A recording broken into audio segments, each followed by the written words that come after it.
Dans Top Chef 2021, ils étaient 15.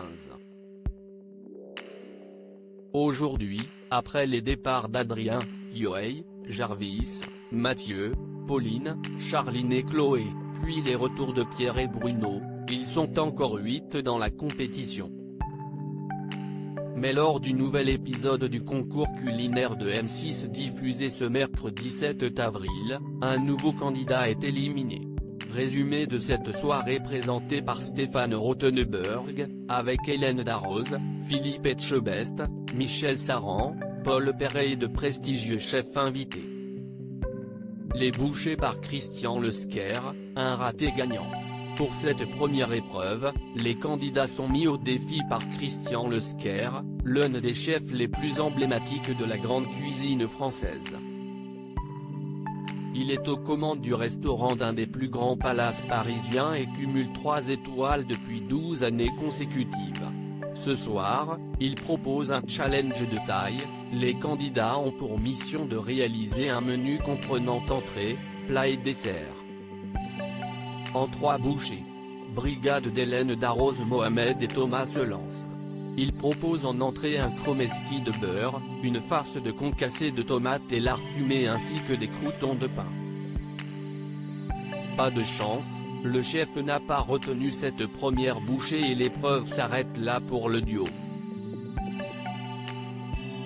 Brigade de Paul Perret, Sarah et Baptiste proposent en entrée un cône de pâte filo, une brunoise de salicorne et radis, du beurre fouetté à la capucine et du beurre fouetté à la fleur de sel. Le duo est qualifié pour la suite. En bouchée de plat, Sarah et Baptiste préparent du lapin, du foie gras, des champignons, du pain poêlé et une sauce moutarde. La bouchée fait son effet et c'est désormais sur le dessert qu'il se concentre. Les 2 candidats proposent une glace au citron vert et lait de coco avec un sirop d'estragon. Brigade de Michel Saran, Pierre travaille solo contrairement à ses camarades. Mais il ne se limite pas. Il prépare en entrée une sphère de crème d'huître à l'échalote et vinaigre de vin rouge, une gelée d'eau de mer et du panko. Et ça passe pour Pierre qui est qualifié pour la prochaine bouchée. En plat, il propose un appareil à la farine de blé noir, une brouillade d'œufs, des dés de jambon avec un gel de cidre à la mentale. Une bouchée qui n'est pas sélectionnée. Brigade de Philippe Etchebest, Mathias et Bruno proposent en entrée des feuilles de briques et herbes aromatiques avec une compotée d'oignons ainsi qu'un condiment anchois et olives. Mais, manque de temps, le duo n'a pas pu intégrer le condiment à sa bouchée. Malgré cela, ils se qualifient pour la bouchée du plat. Mathias et Bruno préparent des gambas marinées et sautées, un panier de pommes de terre, une gelée de bouillabaisse et un condiment de rouille. Encore une fois, ça passe.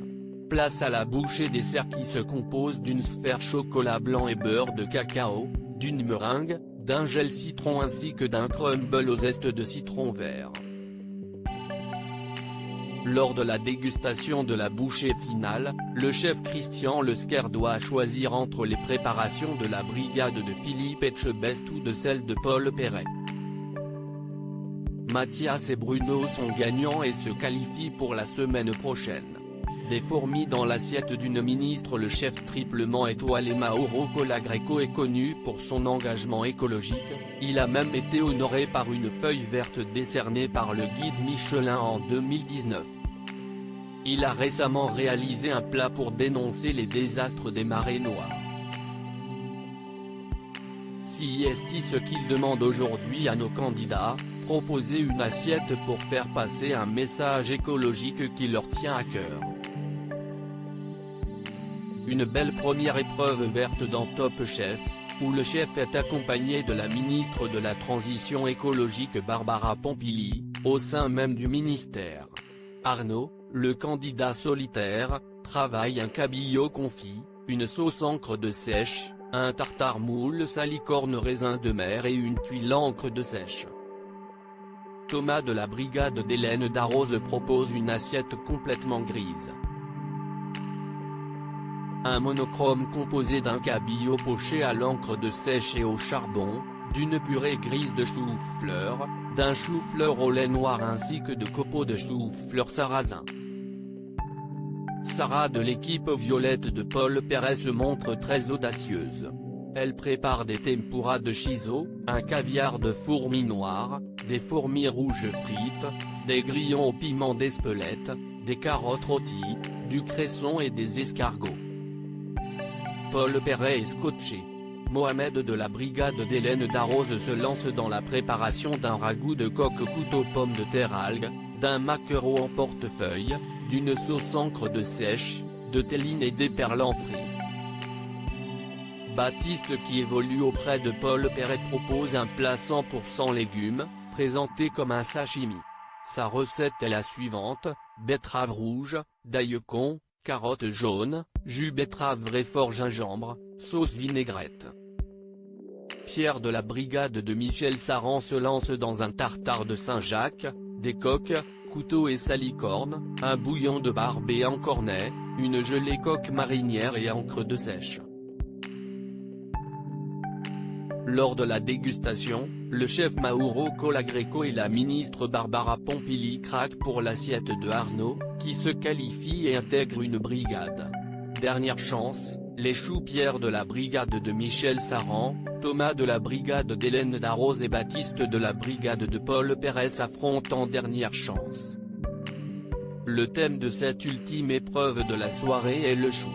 La recette de Pierre: risotto de chou-fleur, ravioles de chou rave, crème de chou-fleur citron anguille, consommé de chou kale anguille, pickles de chou romanesco. La recette de Baptiste: feuilles de chou, embeurré de chou sèche veau, écume de baie de genièvre, jus d'oignon rôti, salade de choux de Bruxelles. La recette de Thomas: chou chinois grillé, chou de Bruxelles frit, chou kale frit, condiment jaune d'œuf, écume de jambon. Lors de la dégustation, les chefs ont moins apprécié l'assiette de Thomas, qui est éliminé. Arnaud, candidat solitaire qui cesse de qualifier, prend sa place au sein de la brigade d'Hélène Darroze.